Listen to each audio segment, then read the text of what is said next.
এটা উত্তর কোরিয়া, পৃথিবীর সবচেয়ে বিচ্ছিন্ন আর স্বৈরাচারী দেশগুলোর একটি। দ্বিতীয় বিশ্বযুদ্ধের পর প্রতিষ্ঠার সময় থেকেই এখানে চলছে কিম পরিবারের শাসন। জুলচে ভাবাদর্শের উপর ভিত্তি করে গড়ে ওঠা দেশটির শাসন ব্যবস্থায় জোর দেওয়া হয় আত্মনির্ভরশীলতা আর নেতার প্রতি আনুগত্যের উপর, যার ভিত তৈরি করে দিয়ে গিয়েছিলেন কিম ইল সাং, যা আরও শক্তিশালী হয় তার ছেলে কিম জং ইলের সময়ে। আর এখন চলছে সেই পরিবারেরই উত্তরাধিকারী কিম জং উনের শাসন। জানেন হয়তো, কোনো ভিন্ন মত এখানে সহ্য করা হয় না, আর সর্বোচ্চ নেতার হাতে থাকে অবাধ ক্ষমতা। খাদ্য সংকট, ভিন্নমত পোষণকারীদের জন্য কঠোর শাস্তি এবং দেশত্যাগীদের কাছ থেকে পাওয়া ব্যাপক মানবাধিকার লঙ্ঘনের বিবরণ সত্ত্বেও এই শাসন ব্যবস্থা পরিবর্তনের কোনো সম্ভাবনা আপাতত নেই বললেই চলে। পশ্চিমারা দীর্ঘদিন ধরে আশা করে আসছে যে উত্তর কোরিয়া চীন ও রুশ প্রভাব থেকে বেরিয়ে এসে তাদের দক্ষিণের প্রতিবেশীদের মতো গণতন্ত্র গ্রহণ করবে, কিন্তু এটা কখনোই সম্ভব বলে মনে হয়নি। তাহলে প্রশ্ন হলো, সেখানে কখনোই কেন শাসন ব্যবস্থায় পরিবর্তন, কোনো সফল গণ অভ্যুত্থান বা সামরিক অভ্যুত্থান হয়নি? মানে শেষ কবে আপনি কিম পরিবারের একচ্ছত্র ক্ষমতার উপর কোনো অভ্যুত্থানের চেষ্টার কথা শুনেছেন?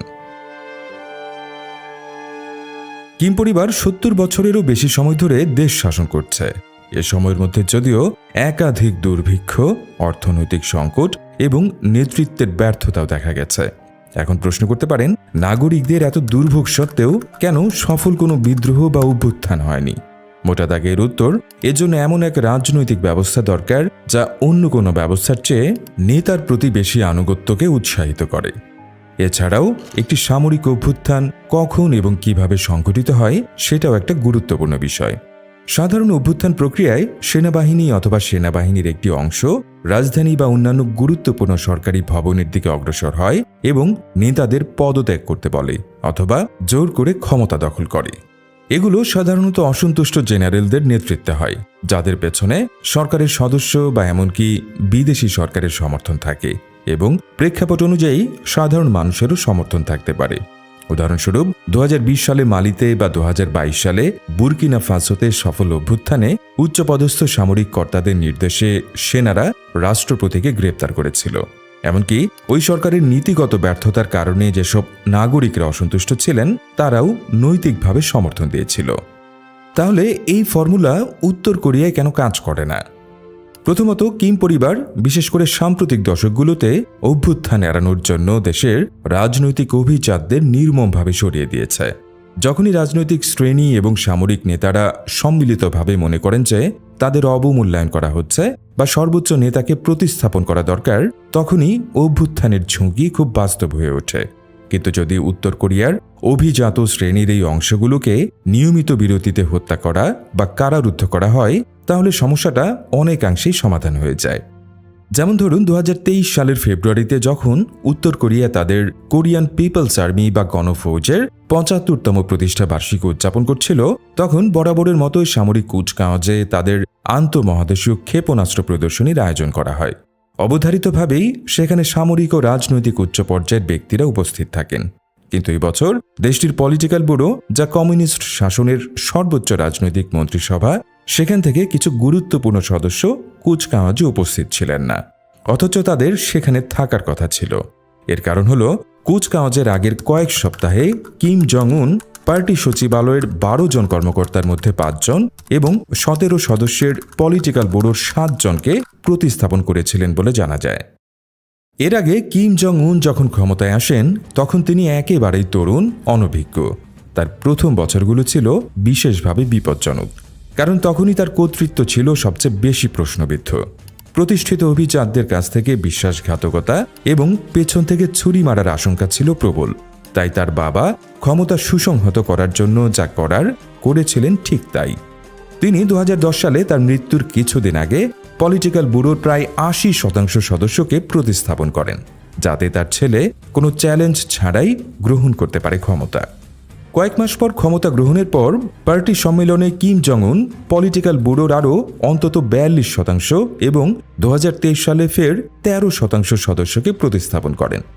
এর আগে ২০১২ সালে সেনাবাহিনীর উপমন্ত্রী কিম চোলকে কিম জং ইলের মৃত্যুর পর সরকারি শোক পালনের সময় মদ্যপান ও হৈ হুল্লোড় করার অভিযোগে দেয়া হয়েছিল মৃত্যুদণ্ড। উত্তর কোরিয়ার সেনাপ্রধান রি ইয়ং হো, যিনি এমনকি কিম জং উনকে তার বাবার কাছ থেকে ক্ষমতা গ্রহণের জন্য প্রশিক্ষণ দিতে সাহায্য করেছিলেন, অর্থনৈতিক নীতি নিয়ে দ্বিমত পোষণ করায় তাকেও মৃত্যুদণ্ড দেয়া হয়েছিল বলে জানা যায়। 2017 সালে কিম জং উনের সৎ ভাই কিম জং নাম, যিনি একসময় কিম পরিবারের উত্তরাধিকারী বলে বিবেচিত হতেন, তাকেও কিম জং উন হত্যা করেন বলে অভিযোগ আছে। রাজনৈতিক সংস্কারের পক্ষে কথা বলায় কিম জং নাম চীনে নির্বাসনে ছিলেন। 2017 সালের ফেব্রুয়ারিতে কুয়ালালামপুর বিমানবন্দরে একটি নার্ভ এজেন্ট প্রয়োগ করে তাকে হত্যা করা হয়। এমনকি তার অত্যন্ত প্রভাবশালী চাচা জ্যাং সং থেক, যিনি কিমের আক্ষরিক অর্থে অভিভাবক ছিলেন, তাকেও দেওয়া হয়েছিল মৃত্যুদণ্ড। 2013 সালের ডিসেম্বরে 66 বছর বয়সী জ্যাং তার ভাগ্নেকে ক্ষমতাচ্যুত করার চেষ্টা করেছিলেন বলে অভিযোগ আছে। তবে এটি নতুন তরুণ নেতার নেয়া আরেকটি সতর্কতামূলক পদক্ষেপ হতে পারে বলেও মনে করেন অনেক বিশ্লেষক। এগুলো উত্তর কোরিয়ায় চালানো শুদ্ধি অভিযানের অনেক উদাহরণের মধ্যে কয়েকটি মাত্র।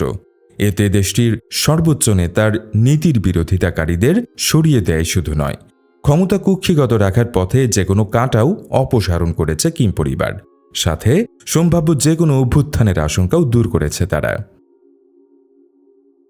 এই শুদ্ধি অভিযানগুলোর নৃশংসতা কিম পরিবারের নিরাপত্তা ও ক্ষমতায় টিকে থাকার জন্য দারুণ গুরুত্বপূর্ণ, কিন্তু তার মানে এই নয় যে মানুষ তাদের থেকে পরিত্রাণ পাওয়ার চেষ্টা কখনোই করেনি।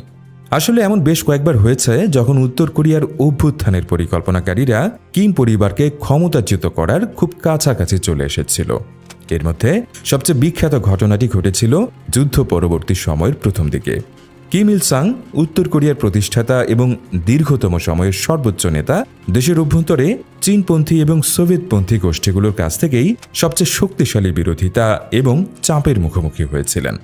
এদের মধ্যে একটি ছিল সোভিয়েত কোরিয়ানরা, যারা ছিল জাতিগতভাবে কোরিয়ান। রাশিয়াতে জন্ম বা বেড়ে ওঠার পর যুদ্ধোত্তর কোরিয়ায় ফিরে এসেছিলেন, যাদের অনেকেই কিম ইল সাং এর মতো রেড আর্মিতে যুদ্ধও করেছিলেন।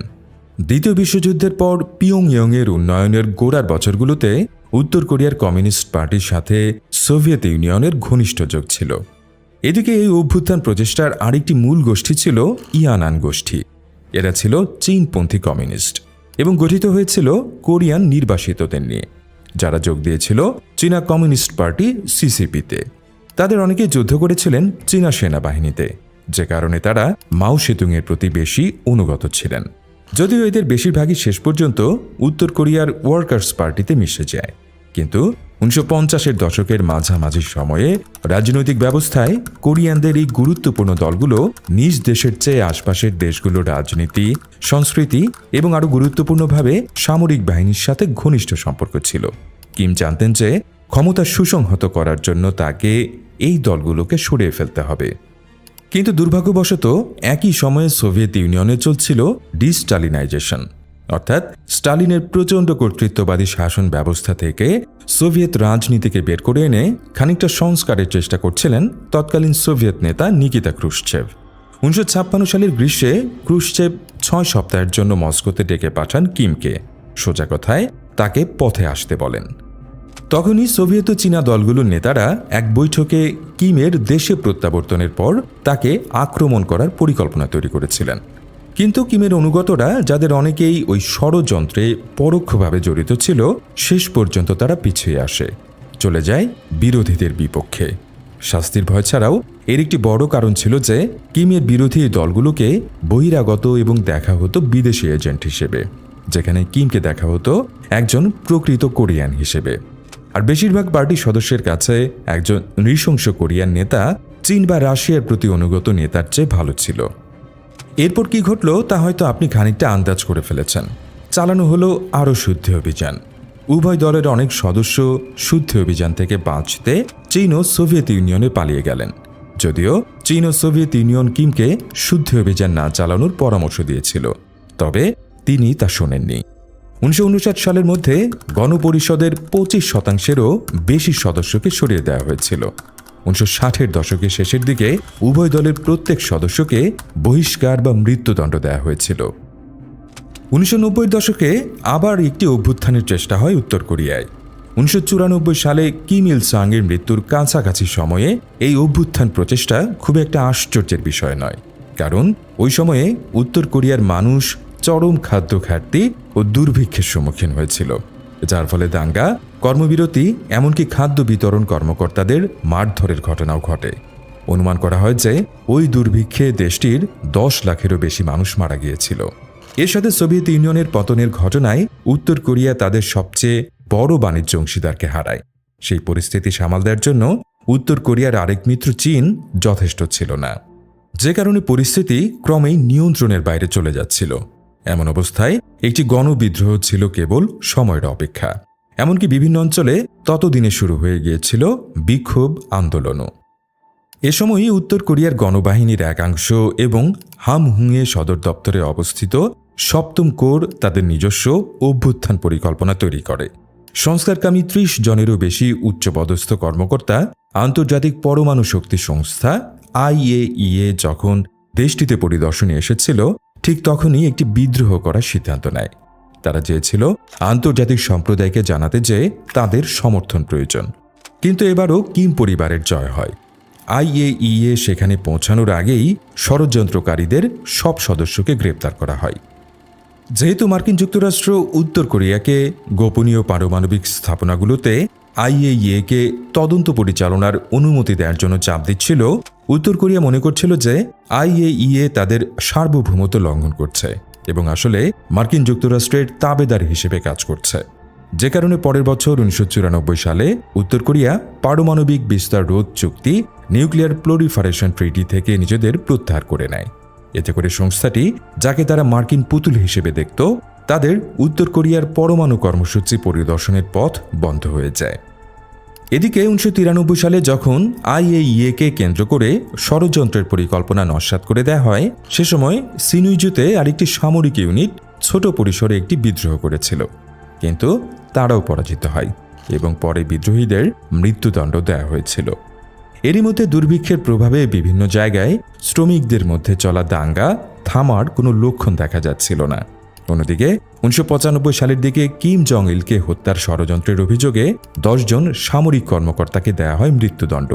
যদিও এই তথ্য নির্ভুল কিনা তা নিশ্চিত করা কঠিন, কারণ পরস্পর বিরোধী প্রতিবেদন এবং কিম পরিবারের পক্ষ থেকে এই ধরনের কোনো ঘটনা ঘটার অভিযোগ বরাবরই অস্বীকার করা হয়েছে।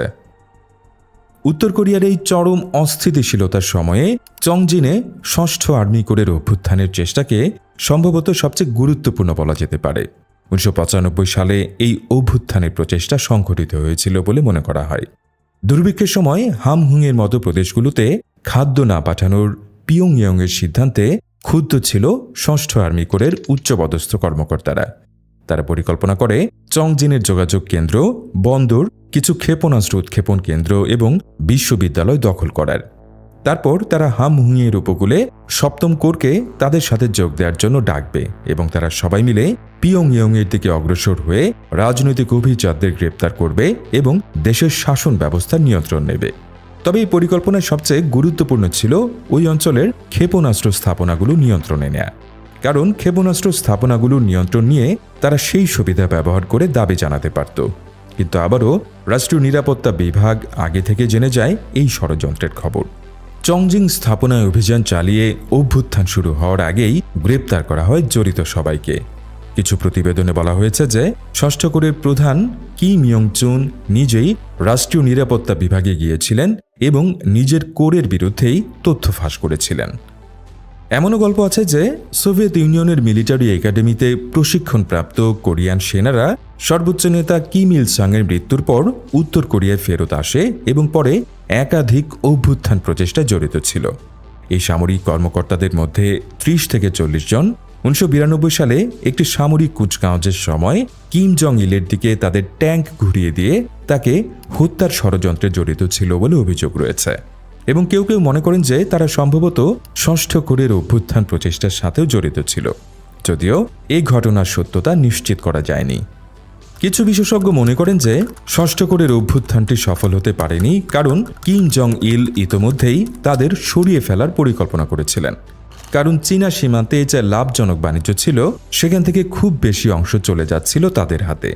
কিন্তু এই সময় চলা দুর্ভিক্ষের কারণে সাধারণ অনেক সৈন্য অনাহারে মারা যায়, যে কারণে হতাশা থেকেও সম্ভবত একটি বিদ্রোহের পরিস্থিতি তৈরি হয়েছিল। কিন্তু অভ্যুত্থানের পরিকল্পনাকারীদের ভাগ্য তাদের সহায় ছিল না। অভ্যুত্থান ঘটানোর আগেই গ্রেপ্তার করা হয় তাদের। এই ঘটনায় প্রায় 400 কর্মকর্তাকে মৃত্যুদণ্ড দেয়া হয়, কারারুদ্ধ করা হয় কিংবা নিখোঁজ হয়ে যান। অর্থাৎ দেশের সবচেয়ে চরম অর্থনৈতিক ও রাজনৈতিক সংকটের সময় তাদের সেনাবাহিনীর একটি প্রধান ইউনিটকে সম্পূর্ণরূপে নির্মূল করা হয়েছিল। তবে যাই ঘটুক না কেন, সবকিছু এটাই প্রমাণ করে যে উত্তর কোরিয়ায় একটি অভ্যুত্থান সফল হওয়ার সম্ভাবনা কতটা কম। কারণ যখনই কোনো অভ্যুত্থান পরিকল্পনা সামনে এসেছে, তা আগে থেকেই আঁচ করতে পেরেছে কিম পরিবার ও ক্ষমতাসীন উচ্চপদস্থরা। এবং অবশ্যই এরপরে যে শুদ্ধি অভিযানগুলো চালানো হয়েছে, তাতে করে সমস্ত রাষ্ট্রবিরোধী শক্তিকে হত্যা বা নির্মূল করা হয়েছে, যার ফলে পরবর্তী সময়ে এমন পরিস্থিতি তৈরি হয়েছে যেখানে কোনো সফল অভ্যুত্থান ঘটানো সম্ভব হয়নি, কারণ সমস্ত বিরোধী শক্তি হয় ইতোমধ্যে মৃত কিংবা শ্রম শিবিরে বন্দী হয়ে আছে। একই সময়ে অভ্যুত্থান ঘটাতে চাওয়া এই উচ্চপদস্থ কর্মকর্তাদের সংখ্যাও যে খুব বেশি ছিল তা বলার সুযোগ নেই, কারণ শীর্ষ রাজনৈতিক ও সামরিক কর্মকর্তারা এত বেশি নগদ টাকা এবং বিলাসবহুল জীবনযাত্রায় অভ্যস্ত যে তাদের অবস্থা পরিবর্তন করার কোনো ইচ্ছে নেই। সাধারণ অবস্থা থেকে উচ্চপদে আসা এই অনুসারীরা কিমের কাছে সব দিক থেকেই যেমন ঋণী, তেমনি তারা খুব ভালো করেই জানে যে যদি কিমের পতন হয় তবে তাদের পতনও অবশ্যম্ভাবী। এতে করে তারা কিম পরিবারের প্রতি আরও অনুগত হয়ে ওঠে এবং কোনো অভ্যুত্থান প্রচেষ্টায় যোগ দেওয়ার আগ্রহ তাদের নেই। এদিকে সাধারণ সৈন্য এবং কর্মকর্তাদের খুব কমই তাদের নিজ শহরে মোতায়েন করা হয়, তার পরিবর্তে তাদের পাঠানো হয় দূরবর্তী অঞ্চলগুলোতে। এভাবে তাদের কর্মস্থলে সহকর্মীদের সাথে ঘনিষ্ঠ যোগাযোগের পথ বন্ধ করে দিয়ে অভ্যুত্থানের আশঙ্কা অনেকটাই কমিয়ে দেওয়া হয়। যদিও এই কর্তৃত্ববাদী শাসন এবং বিরোধীদের দমন একনায়কতন্ত্রে সবসময় দেখা যায়, তবে আধুনিক যুগে কিম পরিবারের এত দীর্ঘ সময় ধরে ক্ষমতা ধরে রাখা বেশ বিস্ময়কর এবং অনন্য। চরম কর্তৃত্বের সাথে এত দীর্ঘ সময় ধরে একটি পরিবারের হাতে দেশ শাসন ইতিহাসে খুবই বিরল। এখন প্রশ্ন করতে পারেন, পশ্চিমা শক্তিগুলো এখানে কি হস্তক্ষেপ করছে না? মোটা দাগে বললে, অন্যান্য দেশের সরকার উৎখাতে মার্কিন যুক্তরাষ্ট্রের সম্পৃক্ত থাকার উদাহরণের অভাব নেই, বিশেষ করে যখন তারা মার্কিন যুক্তরাষ্ট্রের কথা শোনে না। কেন মার্কিন যুক্তরাষ্ট্র নিজে বা সম্মিলিত জোট নেটোর মাধ্যমে কিংবা একটি অভ্যুত্থান ঘটিয়ে কিম পরিবারকে সরিয়ে দিচ্ছে না, বিশেষ করে অভ্যুত্থান ঘটিয়ে সরকার পতনে যখন তারা এত পারদর্শী? উত্তর কোরিয়ার শাসন ব্যবস্থা পরিবর্তনে কোনো বিদেশি শক্তির সফল না হওয়ার প্রধান কারণ হল তারা আসলে আপনার ধারণার চেয়েও বেশি শক্তিশালী। প্রথম সমস্যা হলো, সাধারণ নাগরিকদের মধ্য থেকে বিদ্রোহ হওয়ার সম্ভাবনা কম, কারণ সেখানে 3 জেনারেশন রুল বা 3 প্রজন্মের শাস্তির নিয়ম রয়েছে, যেখানে শুধু একজনের দেশদ্রোহিতার জন্য তাকেই জেলখানায় পাঠানো হয় না, বরং তার পরিবারের 3 প্রজন্মকেও পাঠানো হয়। সুতরাং সেখানে বিদ্রোহের ব্যর্থ প্রচেষ্টার অর্থ তার পরিবারের ওপর অভিশাপ নেমে আসা। এদিকে বিদেশি শক্তিগুলোর অভ্যুত্থান বা বিদ্রোহে সাহায্য করার চেষ্টার দ্বিতীয় সমস্যা হল, সিআইএর সাধারণ কৌশল উত্তর কোরিয়ায় খাটে না। রাজনৈতিক বিরোধী দলগুলোকে সমর্থন জোগানো, বিক্ষোভ আয়োজনে সাহায্য করা এবং গণতন্ত্রপন্থী এনজিওর মতো সংগঠনগুলোকে অর্থায়ন করে নাগরিকদের মধ্যে ক্ষোভ উস্কে দিয়ে দেশকে অস্থিতিশীল করার ওয়াশিংটনের যে কৌশল, তা উত্তর কোরিয়ায় অসম্ভব, কারণ দেশটি খুবই বিচ্ছিন্ন। এই ধরনের সংগঠনগুলোর দেশটিতে প্রবেশের কোনো পথই নেই বলতে গেলে। যুক্তরাষ্ট্র সোভিয়েত পরবর্তী রাষ্ট্র যেমন আর্মেনিয়া, জর্জিয়া বা ইউক্রেনে বিপ্লব উস্কে দিতে পেরেছিল, কারণ সোভিয়েত ইউনিয়নের পতনের পর ওই দেশগুলোতে তথ্যের স্বাধীনতা বড় একটা ভূমিকা রেখেছিল। মার্কিন সরকারের ডেমোক্রেসি অ্যাসিস্ট্যান্স প্রোগ্রামস বা গণতন্ত্র সহায়তা কর্মসূচির মাধ্যমে উত্তর কোরিয়ার রাজনৈতিক বিপ্লবের বীজ বপন করার কোনো সুযোগ নেই, কারণ তথ্যের এই যুগেও এই দেশটি বলতে গেলে বিচ্ছিন্ন, আর এটাই বলে দেয় অনেক কিছু। উত্তর কোরিয়ার সীমান্ত এক কথায় নিশ্ছিদ্র। গণতন্ত্রপন্থী কোনো গোষ্ঠী সেখানে প্রবেশ করে কোনো প্রভাব ফেলতে পারবে এমন ধারণা অবাস্তব, বিশেষ করে এই মুহূর্তে কিম জং উনের দেশের উপর নিয়ন্ত্রণ কতটা দৃঢ় তা বিবেচনা করলে। আমরা আগেও দেখেছি দক্ষিণ কোরিয়ার কোনো মিডিয়া দেশে প্রবেশ করলে কত দ্রুত ব্যবস্থা নেন তিনি। বিচ্ছিন্নতার দিকটি ছাড়াও উত্তর কোরিয়া আসলে একটি অত্যন্ত বিপজ্জনক সামরিক শক্তি। অবশ্যই তাদের পারমাণবিক অস্ত্রাগার সম্পর্কে জানেন আপনি, বলতে পারেন তা হয়তো কিছুটা অতিরঞ্জিত, কিন্তু তা সত্ত্বেও আন্তর্জাতিক সম্পর্কে এটি সবচেয়ে গুরুত্বপূর্ণ একটি বাধা। কিম জং উনের শাসনামলে তার বাবার আমলের তুলনায় ক্ষেপণাস্ত্র উৎক্ষেপণের পরিমাণ বেড়েছে 10 গুণ। সবচেয়ে কম বয়সী নেতা কিম জানেন তার সুবিধা কোথায়।